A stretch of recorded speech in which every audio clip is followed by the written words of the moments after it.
কবিতাৰ শিৰোনাম বহাগ মানেই যৌৱন।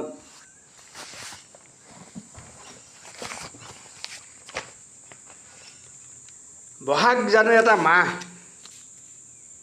বহাগ উত্তৰ পূবৰ সংস্কৃতিৰ প্ৰাণ, ঢোল পেঁপা গগনাৰে ভৰপূৰ এটা যৌৱন।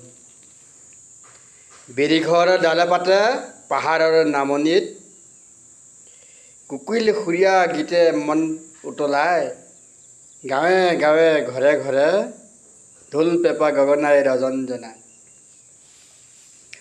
বাঁহীৰ সুৰত ডেকা গাভৰুৰ উচাটন যৌৱনে জীৱনলৈ ৰঙালীক আদৰে।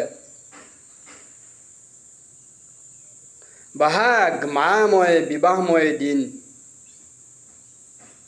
সাংসাৰিক বৰদৰা বৰমাল্যৰ দিন, প্ৰাণে প্ৰাণে মনে মনে উৰুলিৰ নৱজংকাৰ। গছ লতিকাৰ ন কুঁহি পাতে মানুহক সোঁৱৰাই দিয়ে যেন মায়াময় প্ৰকৃতিৰ নিয়ম, সপ্তদিন প্ৰতিটো উপনয়ন। বহাগ ৰূপালী মাছবোৰৰ নৈ বিল জান-জুৰিত মহা সমাৰোহ। প্ৰাণৰ প্ৰপীড়ন শুক্ৰাণুৰ মহামিলন।